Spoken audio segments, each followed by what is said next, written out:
Good evening and good morning and good afternoon to all the Christians and the Jews and the atheists and the Muslims and the agnostics and the Hindus and the Buddhists from all around the world who are tuning in right now. I hear some sound effects from your text, which means I haven't turned off the sound effects. All right, problem solved. I'm here with good friend Robert Spencer, who is one of the only people on the planet who still talks about Islam and makes perfect sense.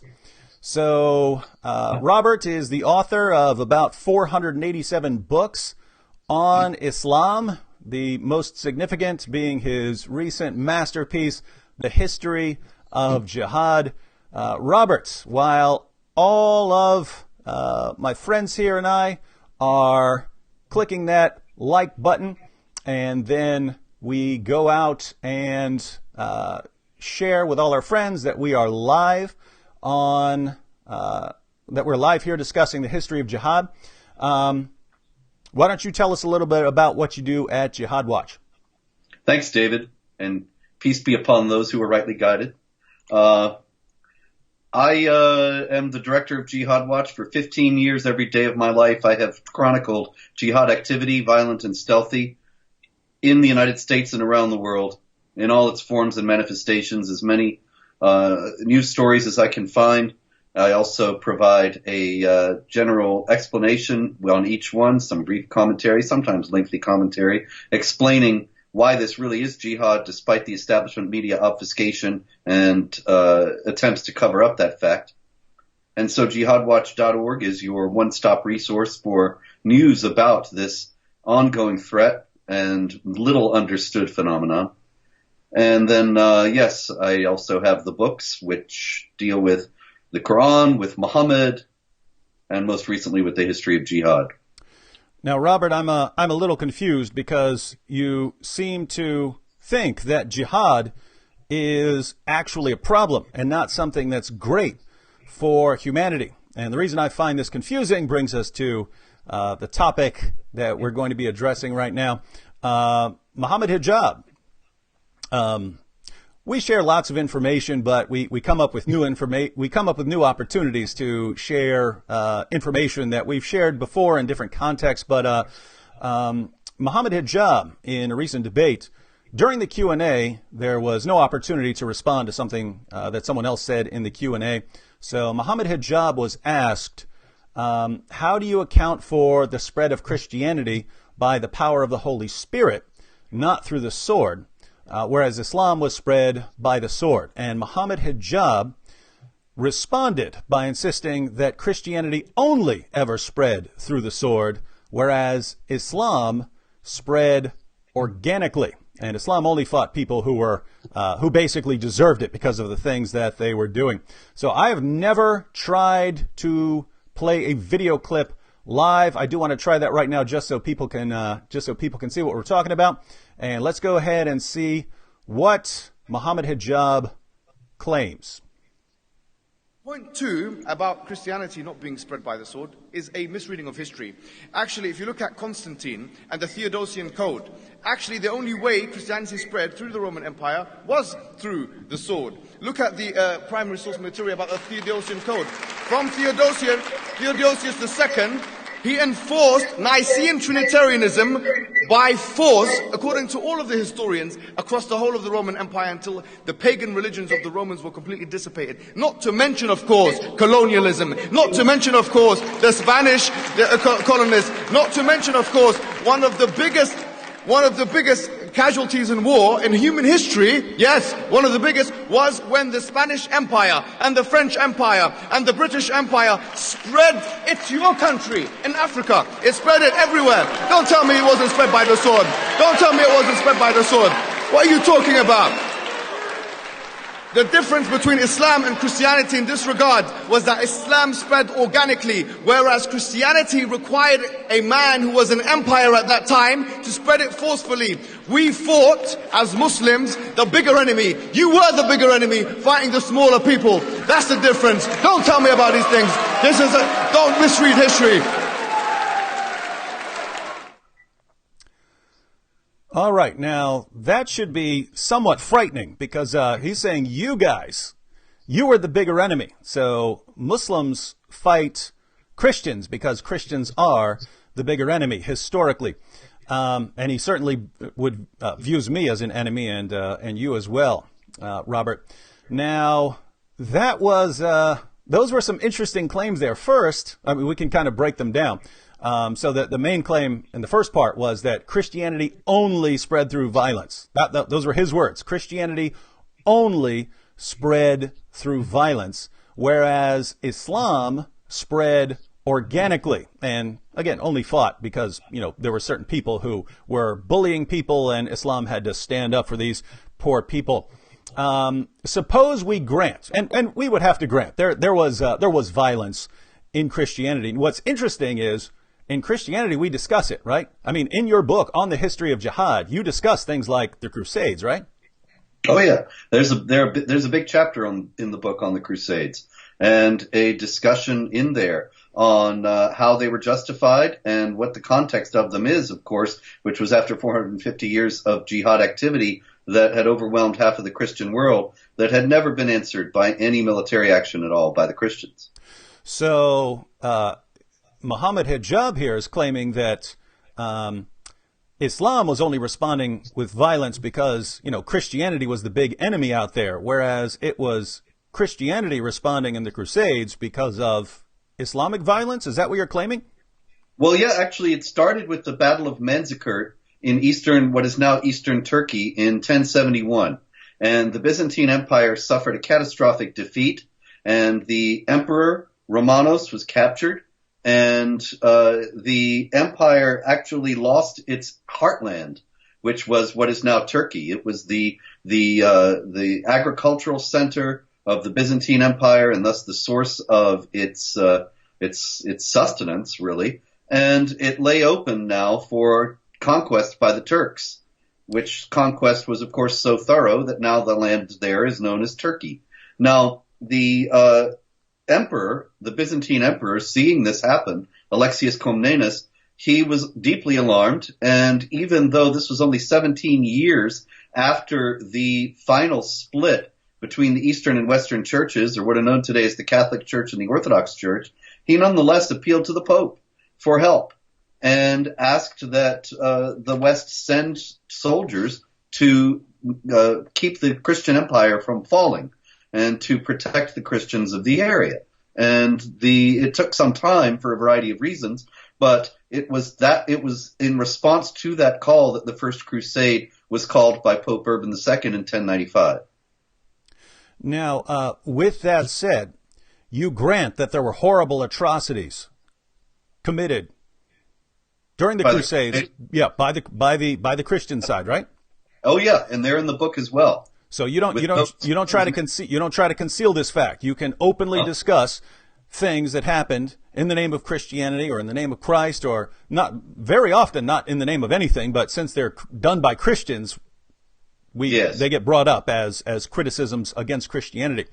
So you address this in your book, and you can go into any Christian bookstore and find discussions of these kinds of issues, violence in the history of Christianity. You can find condemnations of that.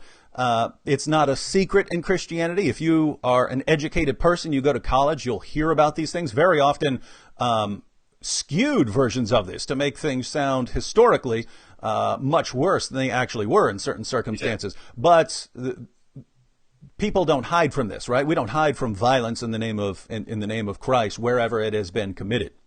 No, never. I've never seen any Christians of any denomination say that the Crusaders did everything right, or that the Spanish missionaries, when they were going into South America, were never harsh with the natives. These things are openly acknowledged, and then there's various discussions of whether this was justifiable behavior, or to what extent it was, or how it could possibly have been in the context of these other things that were bad about it. Christians have never made any secret of the fact that, after all, you have here a theology that everyone is sinful, and so Christians have never shied away from acknowledging that fact in various ways in relation to specific incidents. Mm-hmm. Now, So we will grant that there were lots of bad things done in the history of Christianity, but those things don't even seem to have gotten off the ground in any way until you get to the 4th century when the Roman Empire begins adopting Christianity. Are you aware of Christians turning to violence to spread Christianity for the first 3 centuries of Christianity? Christianity spreading across the Roman Empire, across other parts of the world. Even in the 1st century, it had spread to various parts of Africa, all the way down to Ethiopia, the Middle East. Christianity is all over the place. Are you aware of, you're a historian, are you aware of Christianity spreading through violence during these first 3 centuries? There's not a single instance of that, David, anywhere. And that's a full 100% certainty on that. It simply would have been unheard of. And not only did it spread to the places you mentioned, but the Christians of India will tell you that Thomas the Apostle went there and preached the gospel in India in the 50s of the 1st century and founded the first churches there that trace their lineage back to him. And so you've got also, it's forgotten, I think, by Christians today, but also Christianity spread into Persia, even into Afghanistan.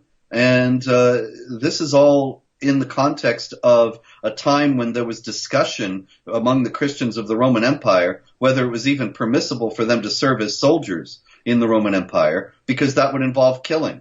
And there were many, many Christians who believed in the early centuries that that was something that they were absolutely forbidden to do under any circumstances. And so the idea that they would be worried about serving in the Roman imperial army and yet going around killing people for not converting, it's ludicrous. So there's just no record of that whatsoever. Yeah, we actually had our earliest criticism from non-Christian sources. Our earliest criticism that we have on record of the early Christians was that they wouldn't participate in the gladiatorial games, meaning they didn't want to watch them, right? So they weren't supporting the state-sponsored gladiatorial games because they didn't want to watch people die.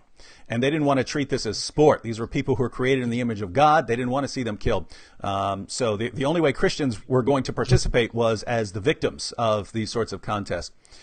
So we look at Jesus as, we have Jesus and we have Mohammed. So we have the sort of central figure, the central pattern of conduct that we have in Christianity and Islam.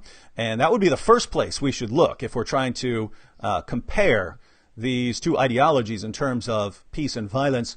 Did Jesus go around spreading his message through the sword? Did he go around spreading the gospel through violence? No, never, of course. And when Peter said, "Here are 2 swords," he said, "Put them away, that's enough." And when Islamic apologists like to invoke Luke 19:27, "Bring my enemies here and slay them before me," as if this is some command of Jesus presented in a straightforward manner. In reality, of course, this is a parable, and the statement is made in the context of the divine judgment and doesn't have anything to do with worldly punishment, and has never been interpreted by Christians of any sect or any denomination at any time in history as meaning that you should go and kill people who are the enemies of Christ. Even when Christians were being violent, they never invoked that verse in order to justify what they were doing. And of course, by contrast, you have Muhammad with the Quran saying, "Kill them wherever you find them" 3 times, and participating in battles, ordering the assassination of his enemies. It's night and day. So you mentioned that Jesus told Peter to put his sword away. By the way, that was, for anyone who hasn't read the sources, don't know what we're talking about, this was in the context of the soldiers coming to take Jesus and put him on trial and execute him. So if there was ever a time in all of history where you should defend Jesus through violence, it would have been when soldiers are coming to take him away and kill him. There has never been a better time if you were going to respond with violence than that time, right? If you're not going to defend him then you're just not supposed to defend him with the sword. And again, Jesus condemned Peter for trying to react with violence. And so we have Jesus. Jesus doesn't spread his message through violence. Then we have the apostles themselves. And what's interesting is These were guys who would have started off pretty comfortable with violence before they encountered Jesus, before they spent several years learning from Jesus. When they were joining up with Jesus, when they were signing on as his disciples, their view of the Messiah was that the Messiah was going to go to war against the Romans, crush the Romans, and take rule over the entire world. So when these guys signed on, they were perfectly happy with conquering the world. Later, after spending several years with Jesus, when these guys get to go out, they condemn violence, right? They promote a message of love towards everyone. They command their followers to live in peace with everyone, to pray for all people, to honor all people. This is the impact that Jesus had on people who at the beginning would have been quite comfortable with violence. So on the one hand, you've got what Jesus taught. Jesus taught things like love your enemies, pray for those. Love your enemies, pray for those who persecute you, things like that. Don't defend him with violence. And then you've got what Jesus did. What is Jesus' central message? That he's laying his life down for you, and that you should live like that for others. Then we turn to the apostles. They become more peaceful through the teachings of Jesus. We look at their teachings. They taught to love people, to honor people. They don't spread their message with violence. They condemn violence, and most of them eventually get killed and don't respond through violence. And then for the next few centuries of Christianity, for the first 3 centuries of Christianity, it doesn't cross the minds of Christians to spread their message through violence. Now, why is this important? Well, if you only start getting violence in Christianity once other groups start adopting Christianity, and those other groups already have their own way of doing things, right? Once the Roman Empire starts adopting Christianity, the Roman Empire already had a kind of a Roman Empire way of doing things, right? If it doesn't occur to anyone for 3 centuries to spread Christianity through violence, what can we say? We can say it doesn't arise from within Christianity itself. It has to come from somewhere outside. It has to come from someone else who already has a way of doing things. Now, once it's kind of attached to other people who have their own way of doing things, then you can get all sorts of things that you have in Christianity, things that we would point to and condemn, but it doesn't arise from within Christianity itself. So you've got Jesus, his followers, the first 3 centuries of Christianity. Mohammed Hijab said Christianity only spread through the sword. Well, it spread all over the place for 3 centuries without Christians using the sword. Now, Robert, if we're comparing Christianity and Islam, Jesus and Muhammad, if we're comparing those 2 positions and ideologies and founders, can we say that Islam is parallel to Christianity, and that for the first 3 centuries we don't see violence in Islam, and it's not until Islam is adopted by some violent regime that we start getting violence in there? Can we say that sort of thing? Let's go back to the founder himself. Did Muhammad peacefully spread his message and lay down his life for others? Just the opposite. He said, who will take care of this poet, Ka'b ibn al-Ashraf, for me, because he has made fun of Allah and his apostle. He had his followers kill this man, and he rewarded them for it. Others also who criticized him, he had them murdered. He led battles himself, and they were offensive battles. They were not defensive battles. Unifying Arabia by the point of the sword and forcing Islam upon them. Of course, he taught in the Quran to fight and to kill and to subjugate the unbelievers. When you meet the unbelievers, strike the necks, and so on. There's nothing comparable to this in the New Testament, and consequently, we can see that when people who were serious about both tried to live them out, then the Christians were radically peaceful, and the Muslims were radically violent. So Muhammad and his followers went out and did violently subjugate a variety of peoples, and the commands were things like Muhammad saying, I've been commanded to fight people until they say there's no God but Allah, and that Muhammad is the messenger of Allah, and they establish prayer and pay zakat, and if they do it, then their blood will be safe, right? That's very important. And also the other hadith where he says, when you meet the unbelievers, first invite them to accept Islam. Now, in that, so far, it's just like Christianity. And then the second part, however, he says, but if they refuse, then invite them to pay the jizya, that is, accept subjugation under the rule of the Muslims. And if they refuse that, then seek Allah's help and fight them. And so it's as if the missionaries knock on your door and give you their brochure, and if you don't accept it, then they beat you up or kill you. So this isn't some later Muslim king coming along centuries after the events. This is the founder and pattern of conduct himself. Muhammad is the pattern of conduct for Muslims. That's chapter 33, verse 21, ladies and gentlemen. So Muhammad is the pattern, and whether we look at his teachings or his example, we see Islam being spread through violence. That's correct, right? That's it. All right. Oh, go ahead. Yes. No, you go ahead. I was actually going to jump off to after Muhammad, but I think that may be where you were going. Oh, yeah. Well, we have to, right? Because we looked at Christianity. We want to be consistent here. Our good friend Mohammed Hijab, who's given us no shortage of video material for many months to come. Mohammed Hijab insists that Islam spread organically, and love that. Yeah, my vocab the other day was talking about this, and he said it did spread organically. There were organs all over the place, right? On the battlefield. Now that's vocab's sick sense of humor, but yeah. So we look to that first example, that first pattern of conduct. Now the question that arises is how his initial followers understood his teachings and example. The reason this is important is, if we look at, let's say, Christianity, who was in a better position to understand the teachings and example of Jesus than his initial followers? So if these guys had gone out and gone on a killing spree, we would have some reason to think that maybe we're misinterpreting Jesus' message here. But we turn to Islam, and you and I are saying that Muhammad went out and began violently subjugating the population of Arabia, Jews, Christians, pagans, and so on. But maybe we're misinterpreting that, and maybe we're misinterpreting his commands to fight those who do not believe in Allah. I don't know how you can have a more clear statement than that. Fight those who do not believe in Allah, clear as day. But maybe we're misinterpreting this. Who would be better?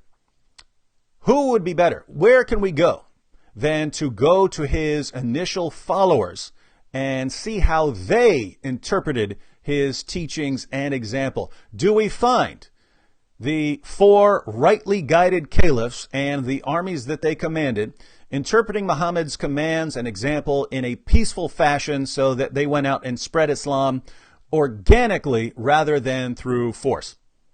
Force all the way. We do not see them doing anything else, really. Right from the beginning, when Muhammad died in 632, his very fanatical, fervent follower Abu Bakr became the first caliph. And immediately a great number of, actually the most of the Arab tribes apostatized and said, oh, Muhammad's dead, then we're leaving Islam. And Abu Bakr sent his great general Khalid ibn al-Walid to fight them and reunite Arabia yet again, forcing these tribes yet again to accept Islam.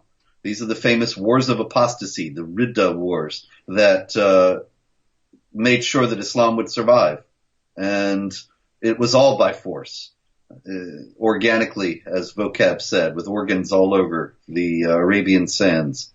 Then you have Umar taking the fight to the infidels, conquering the Holy Land, conquering Jerusalem, conquering Egypt, conquering Syria, and in every case, this was a military conquest followed by the subjugation of the local population and their reduction to dhimmi status, denying them basic rights under the laws delineated in Islamic law and patterned after the command or based on the command of chapter 9 verse 29 of the Quran, which says that the people of the book must be made to pay the jizya with willing submission and feel themselves subdued.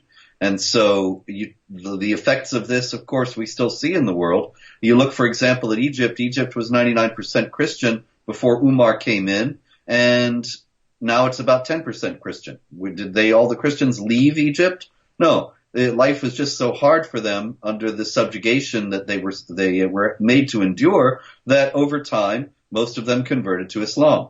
But this conversion was not because Islam was sweet reason and made sense and appealed to them on the basis of its intellectual prowess or its charity or anything or its wisdom. It was only because if they converted to Islam, they didn't have to pay this tax. They didn't have to be discriminated against. They didn't have to put up with harassment and sometimes outright violence. And so they converted. This is the organically spread Islam that Mohammed Hijab talks about, that nowhere did it go without violence and without force, and nowhere did people convert in large numbers except because of the onerous burdens that the non-Muslims faced. And of course, this is true all the way. Uthman continued to spread Islam by 732, and Ali was mainly preoccupied with civil wars. But then you have the Umayyad Caliphate after that up until 750. By 732, 100 years after Muhammad died, you have an empire stretching from Spain all the way across North Africa and the Middle East, Persia, and into India. And everywhere, it's harsh, it's brutal, it's living out the Quranic command. Muhammad is the apostle of Allah. Those who follow him are merciful to one another and ruthless to the unbelievers, which is chapter 48, verse 29. Now, hold on. You're saying that Islam didn't spread to all these areas through defense? Yeah, that's another one they always say. The Battle of Tabuk, which is really no battle at all, but Muhammad going up in 630 to fight the Byzantines. The Byzantines weren't even there. And they weren't there because they hadn't heard of Muhammad, and they didn't have enough troops to man all their forts. So they had their garrisons moving from one place to the other. And they were not in the least interested in bothering the Muslims, who they didn't even know existed at this time. And once you have the Muslims coming out of Arabia, you have no indication that anybody in North Africa or Egypt or Syria or Palestine was bothering them, and certainly not anybody from Persia. All of these were offensive wars, from Spain to India. And just to review here, when the armies of jihad went out, and we're not talking about 5 centuries later, 10 centuries later, we're not talking about modern times, we're not talking about ISIS, we're just going to that first century of the Islamic armies marching out.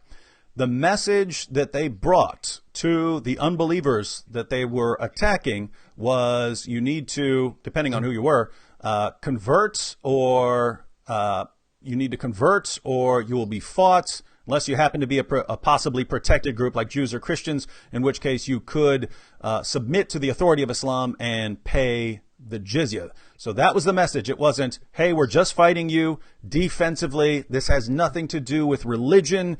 We just want you to understand that you can't persecute Muslims. There weren't any Muslims around for them to persecute.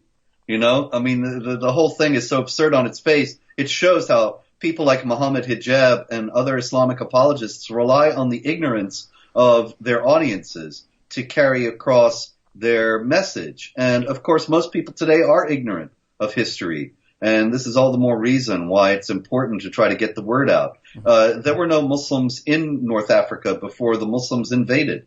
There were no Muslims in Egypt or Syria. They came as invaders. So there was nobody there who was being oppressed that they were trying to come to the defense of.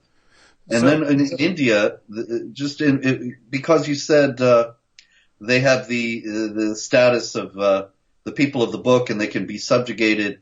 Of course, in India, the jihad was even more bloody because they did not have the people of the book status. And Hijab ibn Yusuf, the governor of Iraq, who sent in the early 8th century the first Muslim armies into India, he actually rebuked his top general there for being too merciful, too lenient toward the Hindus. He said, you have to make them just convert or die.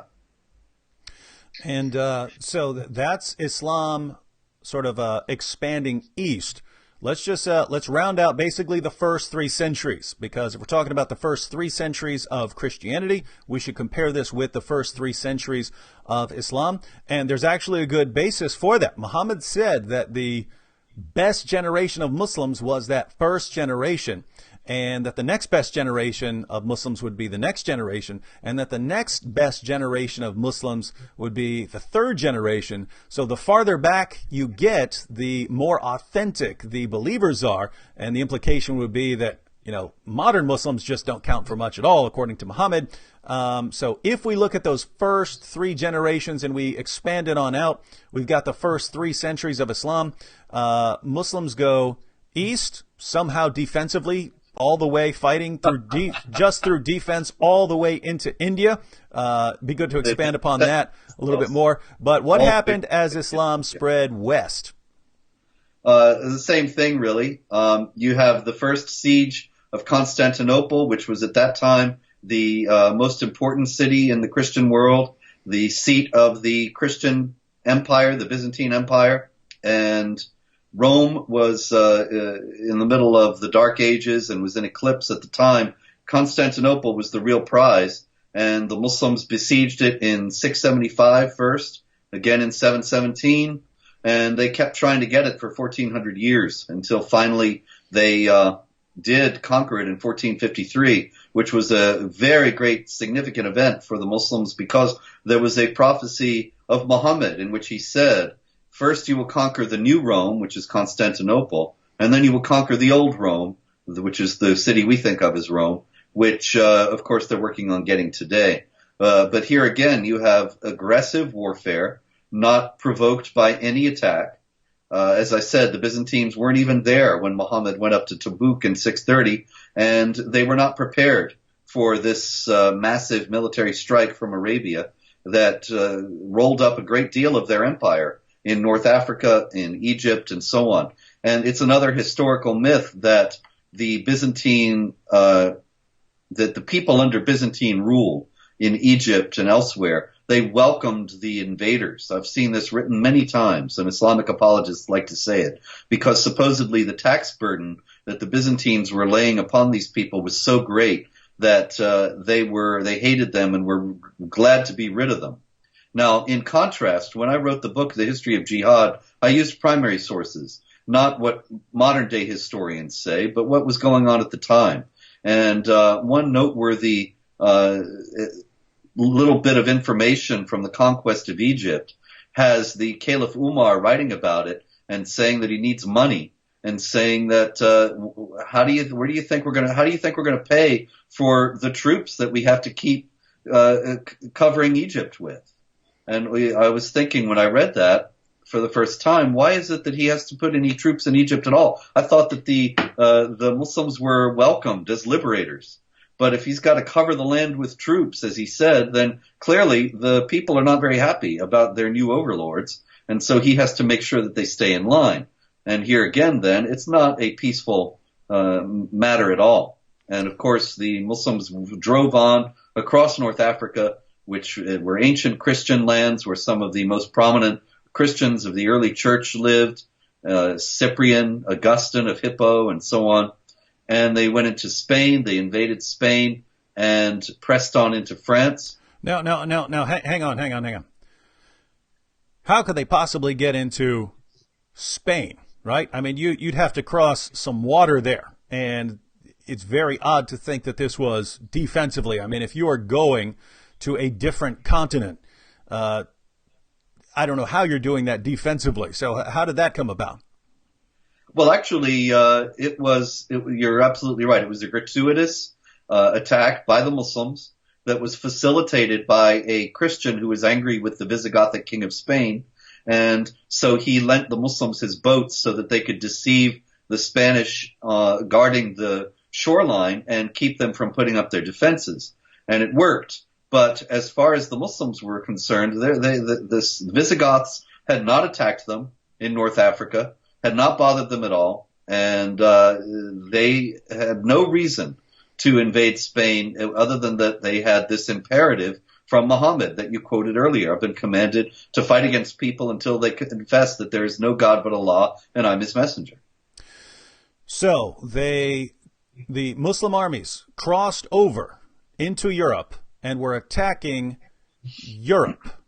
And this is before the Crusades, right? So this wasn't a retaliation against Islamic violence, right? This is the year 711 when the Muslims first entered Spain, and that's Whoa, 711. You sure about that? oh yeah, So you're saying this is still within the first century? yes. Wow. And so you've got those great generations doing this, and that's 384 years before the First Crusade was called. So Christians were putting up with violent attacks in Europe for centuries before they went out and retaliated against the Middle East. Yes, that's right. And the retaliation against the Middle East was just that, as we said. It was a defensive and a really small scale defensive reaction to all this conquest that had Islamized half of what had been the Christian world before the advent of Islam.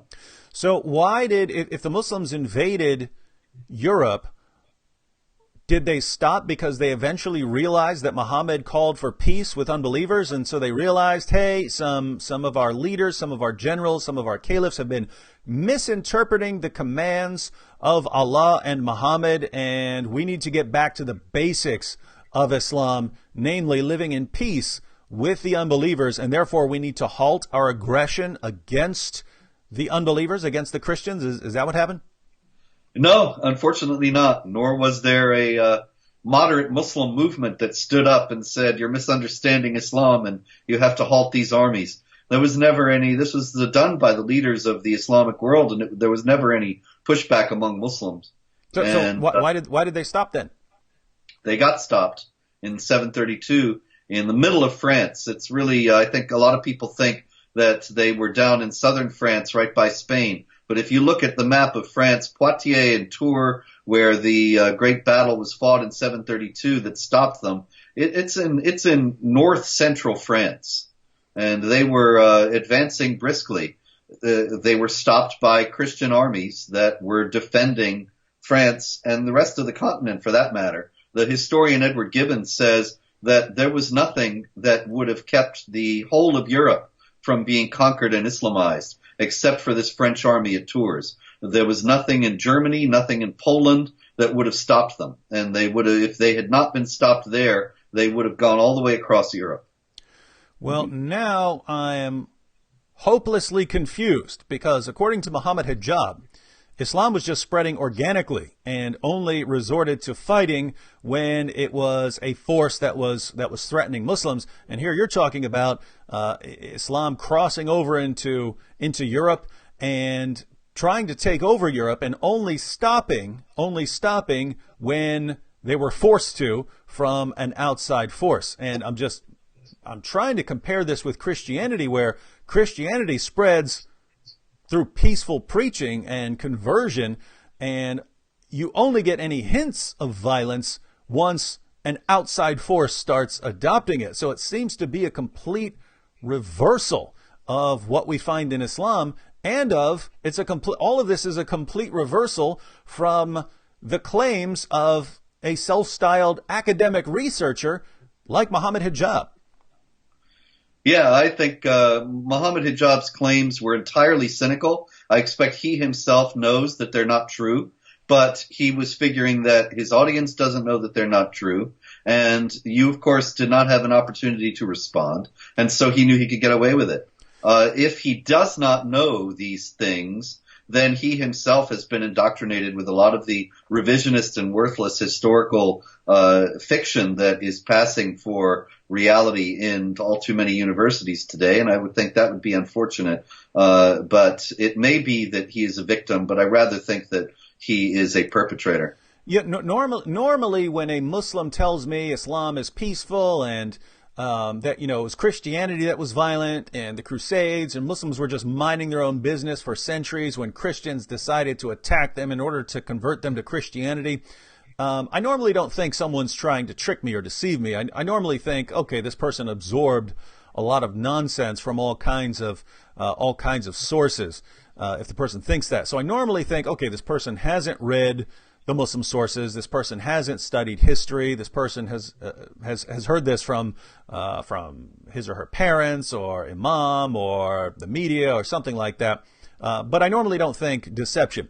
However, if someone has studied the Muslim sources, which Mohammed Hijab has, and he's an academic researcher, meaning he's done a lot of academic research, then he would have to know. So when you're claiming that Islam only spread organically and that Christianity only spread through violence, there are only two possibilities. One, you're completely ignorant. You have no clue what you're talking about. You've never studied anything remotely resembling a historical source. Or you have studied these things and you're trying to deceive people. And so those are the two possibilities here. And again, I would normally give a person the benefit of the doubt, conclude that he or she isn't trying to deceive me. The person just hasn't done any studying. But Mohammed Hijab doesn't want us to believe that he doesn't know what he's talking about. And so that would seem like the only conclusion to draw. So according to Robert Spencer here, and he's going with primary sources in his book, this is where he's getting this information. So he's not getting this from some modern writer like Karen Armstrong or John Esposito. He's going to primary sources. Muslims fought their way westward across northern Africa, up into Europe, and Christians didn't launch the counterattack into Muslim lands for centuries. And that's what happened there. Now, you talked about the initial incursions into India, but we know that they didn't stop. First, going back to what you said about Constantinople. So this was a goal laid down from the time of Muhammad, right? According to Muslim sources. Yes. So at least dating from the 9th century when the Hadith was probably written, but we've had that debate already. Yeah. But Muslims are convinced that this was a teaching of Muhammad, right? You have to go for Constantinople. And according to primary sources, Muslims kept going after Constantinople over and over again. 800 years, really. Relentlessly. They conquered it. Relentlessly until they actually conquered it. And when they conquered it, they were extraordinarily brutal. And a lot of the citizens of Constantinople had gone into the Hagia Sophia Cathedral to pray, and they thought that, I think probably they were also hoping that the Muslims would be merciful to the people who were in there by the ancient right of sanctuary in places of worship. But what happened instead was that the Muslims rode their horses into the cathedral, hacking people to death right there in the church itself, raping women, and tearing down the place, grabbing all the gold and plundering and so on. And then the caliph himself, the Sultan Mehmed the Conqueror, went into the church with an imam who he ordered to mount the pulpit and say there's no God but Allah and Muhammad is his messenger. And then the place was a mosque, which of course it was up until it was made into a museum by the secular Turks in the 1930s. But now it looks like Erdogan and the Turkish government want to make it a mosque again. But you think about that in light of the organic spread of Islam, according to Mohammed Hijab. There's nothing organic about the how Hagia Sophia became a mosque. Hagia Sophia became a mosque by a brutal and bloody conquest and massacre of the Christians who were in it at the time that the Muslims entered the city. Now, these are of course Christians. These are of course Christians. And so maybe the Christians were doing some really bad stuff and we just aren't aware of it, and maybe we're misinterpreting all of this. You mentioned the spread into Persia and all the way out to India. You mentioned that that there was a condemnation of the Muslim ruler for not being harsh enough with the Hindus and of attempting to grant them dhimmi status. So carry us a little bit further in the eastward expansion of Islam. Well, ultimately, it was just not practical to kill all the Hindus who would not convert to Islam. And so they were granted dhimmi status, but it was never really on the same level as in the areas that were Christian, Egypt and Syria and so on. For example, the Quran speaks, as you know, about protecting churches and synagogues where the name of Allah is spoken, but it doesn't say anything about the Hindu temples or Buddhist or anything. And so the Indian conquerors would routinely tear down the Hindu temples and destroy the Hindu idols. They would break them into pieces, and on many, many occasions put the pieces out in front of the mosques so that the Muslims would be walking over, trampling upon the Hindu gods as they went in and out of the mosque every day. And they were just as brutal to the Hindus themselves. While they were sometimes given the right to pay the jizya or given the opportunity to pay the jizya and submit, at other times, especially with people like Hindu priests, a lot of stories. And here again, these are from Muslim court historians who were writing about how great the king, the emperor was, who was doing all these things at the time they happened. So just to be clear, this isn't from Hindus who were biased against the Muslims because they hated the Muslims so much, and so they're making things up about the Muslims. This is from Muslims. Yes, and I read these Muslim sources, and they're kind of appalling and I only used Muslim sources in the book for the conquest of India, and they're happy about this. Well, like Ibn Ishaq in his biography of Muhammad, and he makes Muhammad out to be a cutthroat sort of mafia type, warlord, assassin, and so on. But he's thrilled. He loves him. And it's the same thing in these Muslim court historians in India. They chronicle all this brutality and bloodshed and bloodlust and slavery and so on, and they love it. And they're happy about it. Anyway, they would make the Hindu priests do things like they would slaughter cows, of course, which are sacred to the Hindus, and then put the cow's flesh in bags that they would force the Hindu priests to wear right under their noses. Kind of humiliation and degradation. As we know, David, intimidation and degradation are favorite weapons of Islamic spokesmen to this day. And I think that it's always been a kind of sadism that runs through Islam all the way back to Muhammad, and was evidenced in your debate where Mohammed Hijab spent much of his time, I think, to cover up the fact that he didn't have any real arguments. So he spent most of his time insulting you instead, trying to get you off balance and nervous and defensive. And you did that, came through that magnificently. I was very happy to see it. But the same kind of intimidation and degradation is something that is a hallmark of Islamic history, and especially in India, where the people, not being people of the book, were made to suffer things that, in many cases, Jews and Christians, as harshly as they were treated in the West, did not go through. And one very noteworthy thing to say about the jihad against India is the strange and wonderful story of Akbar the Great, one of the Mughal emperors. And this is along around the 16th century. Akbar the Great, he started out his career just as brutal and bloodthirsty as the other Mughal emperors had been, the Muslim emperors of India. And so he was destroying temples and killing Hindus all over the place. But for whatever reason, he began to be disenchanted with Islam. And he ultimately left Islam altogether. And he was starting his own religion.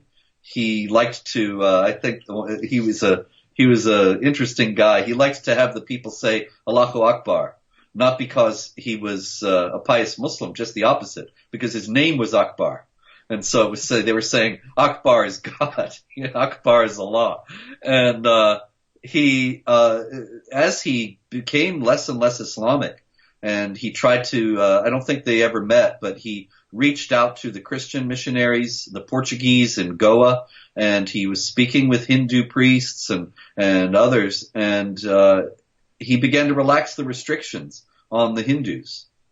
And his son, Jahangir, was a Muslim hardliner, and he was very upset with his father about this. And so he asked his father why he was doing it. And his father said, look, we're all created by the same God, and these are human beings as much as I am. And who am I to say that they don't have a right to live and worship as they please?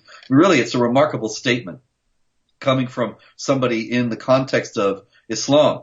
But what's noteworthy about it is much more about Akbar the Great. It's a great story. You can read about him in the history of jihad. But the thing about it is that it's a noteworthy thing that the only time a Muslim ruler in the whole bloody history of the jihad against India was ever good to the Hindus was when he left Islam, which is just the opposite of what you'd expect from Mohammed Hijab. That you'd think that all the organic spread of Islam would mean that the Muslim rulers were just wonderful to the Hindus, and the Hindus would be so moved by their compassion and magnanimity that they would convert to Islam in droves. It was just the opposite. The Muslims were horrible to the Hindus, and the only time that one of them wasn't was when he was less Islamic. Well, now I am hopelessly confused. I don't know what to believe, right? Because it sounds like you're telling me that Muhammad and his followers for the first several centuries, they went out and conquered the Jews of Arabia, conquered the Christians there, then kept on fighting all the way to Constantinople, all the way across northern Africa, all the way up into Europe in the west, and then went after the Persians. I mean, simultaneously they're going after the Persians, fighting all the way out to India, fighting the Hindus.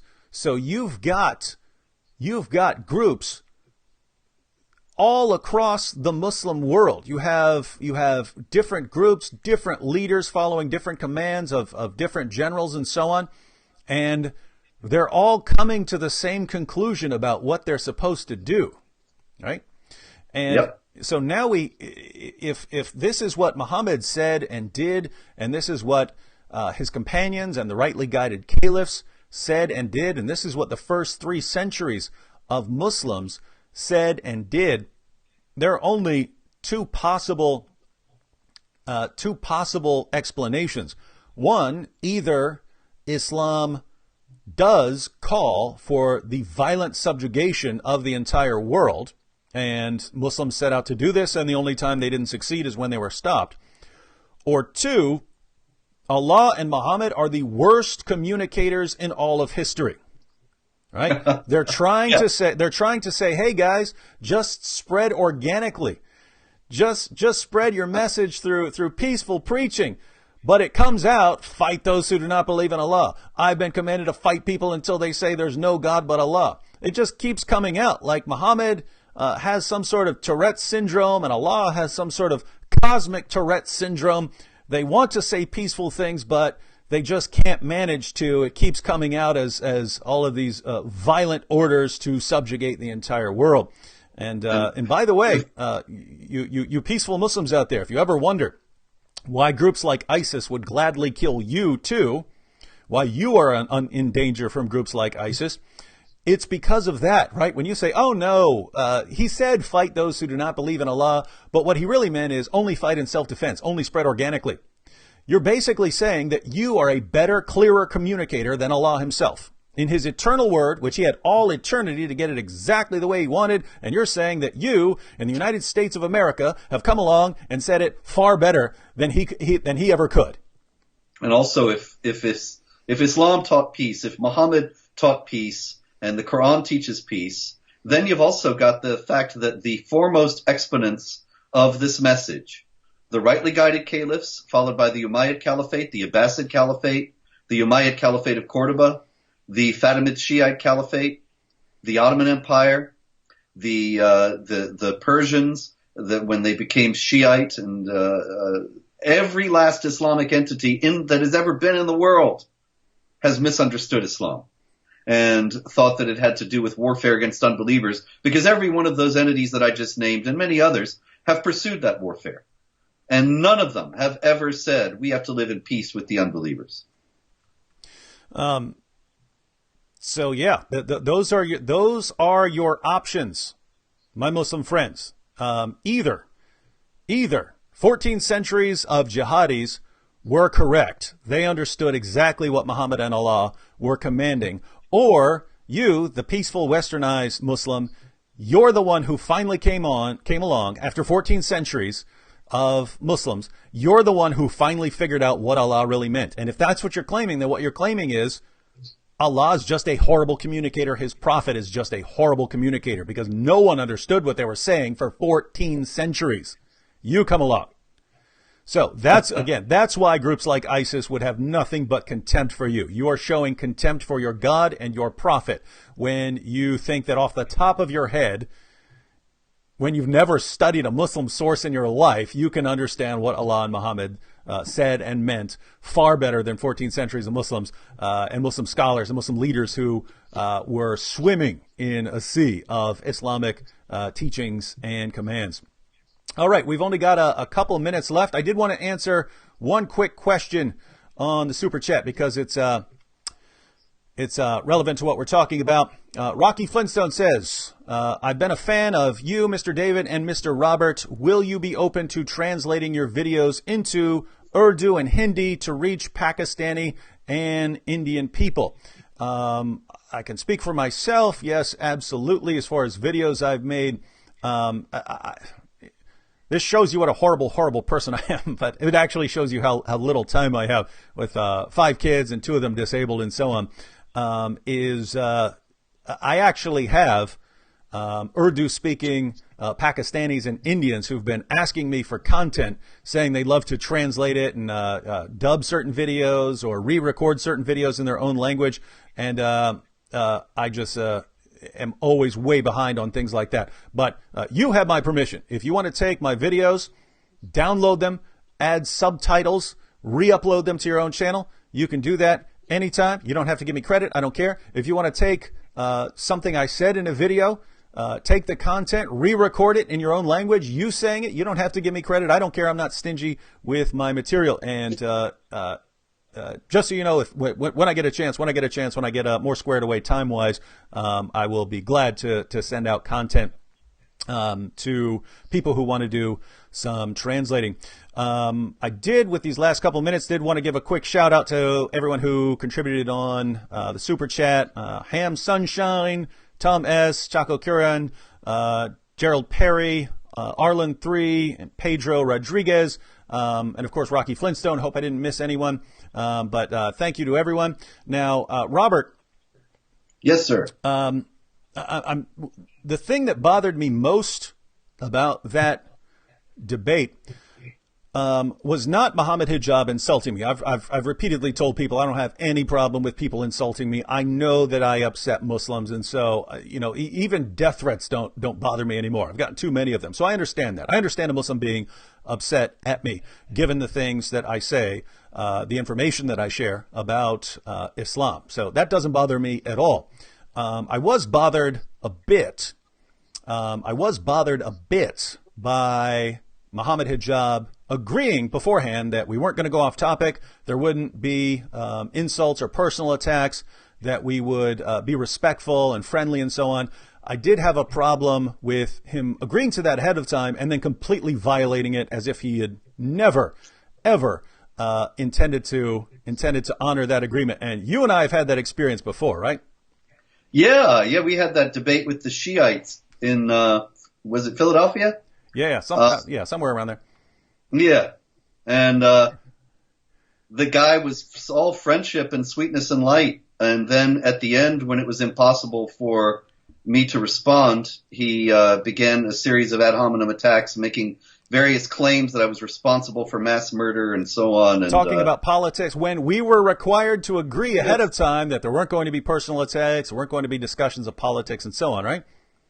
That's right. But you know how this all gets justified. Muhammad said, war is deceit. War is deceit. And by the way, guys, that's happened to me over and over and over again in my interactions with Muslims. Now, to be fair, I've had Muslims who honored who honored the rules of the debate, didn't have any problem with, honored their time limits and so on.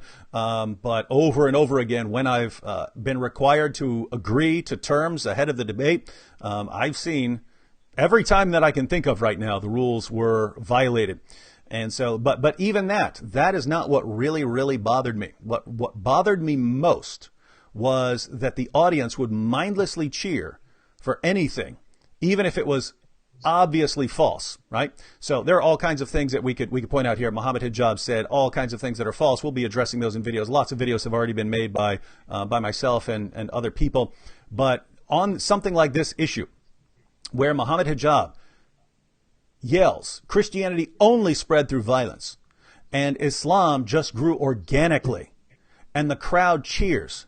Robert, it almost seems to me like the Muslim crowd, and just to be clear, this is not all Muslims, but the crowd that would follow Mohammed Hijab, it seems like they actually want to be lied to. Yeah, sure. Well, look, you have a closed culture. You have this idea of don't ask questions, because many people have lost their faith by asking questions. It's chapter 5, verse 101 of the Quran. And so free inquiry is discouraged.